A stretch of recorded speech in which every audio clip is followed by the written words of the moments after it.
देश के सांसद और विधायकों ने आज सर्वोच्च पद के लिए उम्मीदवार के नाम पर मोहर लगा दी है।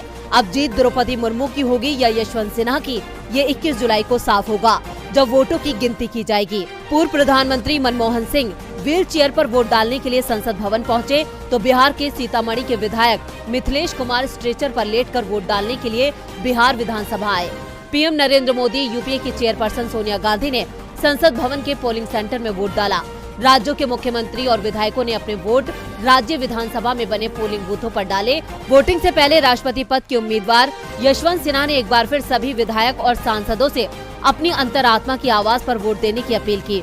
उन्होंने कहा कि ये लोकतंत्र बचाने की लड़ाई है। सिन्हा की अपील का असर भी दिखा, क्योंकि दिन भर क्रॉस वोटिंग की खबरें आती रही, लेकिन क्रॉस वोटिंग दोनों ही ओर से हुई, क्योंकि कई विपक्ष के विधायकों का दावा है कि उन्होंने मुर्मू को वोट दिया, तो वहीं सत्ता पक्ष के विधायकों ने यशवंत को वोट दिया। क्रॉस वोटिंग की सबसे ज्यादा खबरें पश्चिम बंगाल और असम से आई। असम में कांग्रेस और AIUDF के कई विधायकों ने सिन्हा की जगह द्रौपदी मुर्मू को वोट देने की बात कही, तो पश्चिम बंगाल में बीजेपी के कई सदस्यों के यशवंत सिन्हा को वोट देने की बात सामने आई।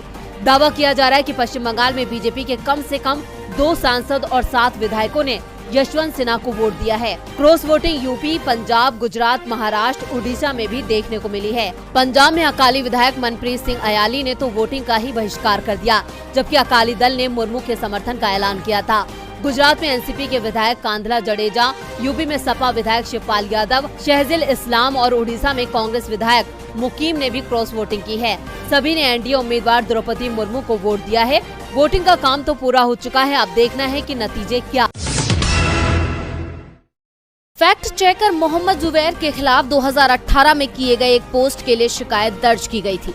हालांकि शिकायत करने वाला ही अब गायब हो चुका है, लेकिन मामला बढ़ चुका है और जुबैर के खिलाफ एक के बाद एक FIR दर्ज की जा रही है। लेकिन इसी बीच अब जुबैर को सुप्रीम कोर्ट से बड़ी राहत मिली है। सुप्रीम कोर्ट ने यूपी पुलिस को जुबैर के खिलाफ दर्ज 5 FIR पर कार्रवाई नहीं करने का आदेश दिया है। मामले में सुप्रीम कोर्ट ने सख्त टिप्पणी करते हुए कहा है कि जुबैर को एक मामले में अंतरिम जमानत मिलती है, लेकिन किसी और मामले में गिरफ्तार हो जाते हैं। कोर्ट ने कहा कि हम बुधवार को अंतरिम जमानत याचिका पर सुनवाई करेंगे, तब तक उनके खिलाफ कोई कदम नहीं उठाया जाना चाहिए।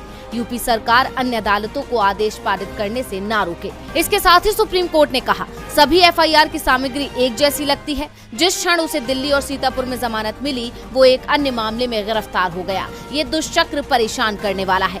जुबैर की याचिका पर सुप्रीम कोर्ट ने यूपी पुलिस को नोटिस जारी कर दिया है। साथ ही सॉलिसिटर जनरल को मामले में सहायता करने के लिए कहा है।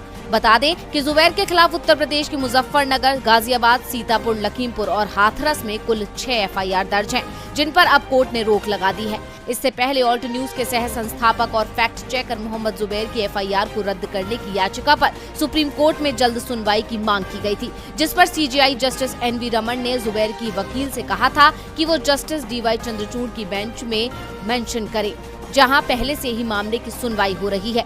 यानी सरकार को आज कोर्ट की कड़ी फटकार। स्मृति ईरानी के खिलाफ दर्ज कराई गई है FIR।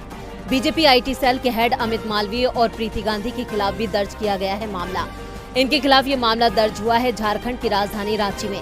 झारखंड प्रदेश कांग्रेस प्रवक्ता राजीव रंजन प्रसाद ने कोतवाली थाना रांची में केंद्रीय मंत्री Smriti Irani, BJP IT cell प्रमुख अमित मालवीय और प्रीति गांधी के खिलाफ FIR दर्ज कराई है। प्रसाद ने कहा कि तीनों ने सोची समझी साजिश के तहत कांग्रेस के राष्ट्रीय प्रवक्ता डॉक्टर अजय कुमार के बयान को गलत तरीके से पेश किया और अपने सोशल मीडिया हैंडल से इसे वायरल कराया। ये सारा काम कांग्रेस नेता डॉक्टर अजय कुमार और पार्टी की छवि को धूमिल करने के लिए किया गया। दरअसल कांग्रेस नेता अजय कुमार राष्ट्रपति चुनाव को लेकर मीडिया से बात कर रहे थे। अपने बयान में अजय कुमार ने राष्ट्रपति पद के दोनों उम्मीदवार द्रौपदी मुर्मू और यशवंत सिन्हा की प्रशंसा की थी और बाद में यशवंत सिन्हा और मुर्मू के बीच में अंतर भी बताया। इसी बयान का एक हिस्सा काटकर बीजेपी नेताओं ने वायरल किया। स्मृति ईरानी ने इसे आदिवासी नेता का अपमान बताया था, लेकिन अब वो खुद मुश्किल में फंस गई हैं, क्योंकि उनके खिलाफ FIR दर्ज की गई है। उनकी गिरफ्तारी भी हो सकती है। कांग्रेस प्रवक्ता रंजन प्रसाद ने कहा कि बीजेपी का आदिवासी सशक्तिकरण या उत्थान से कोई लेना देना नहीं है। सिर्फ चुनावी नफा नुकसान के तहत किसी समाज और धर्म से जोड़कर ध्रुवीकरण का खेल इनकी आदत बन गया है। देश का दुर्भाग्य है कि संवैधानिक पद पर बैठकर केंद्रीय मंत्री स्मृति ईरानी ने इस प्रकार का गैर कानूनी कृत्य किया है, जिसकी जितनी निंदा की जाए वो कम है। प्रसाद ने कहा कि आदिवासी समाज के बीच भाजपा के राजनीतिक विद्वेष और आरएसएस की विभाजनकारी विचारधारा के चलते किसी प्रकार की भ्रांति ना फैले, इसलिए कांग्रेस को ये कदम उठाना पड़ रहा है।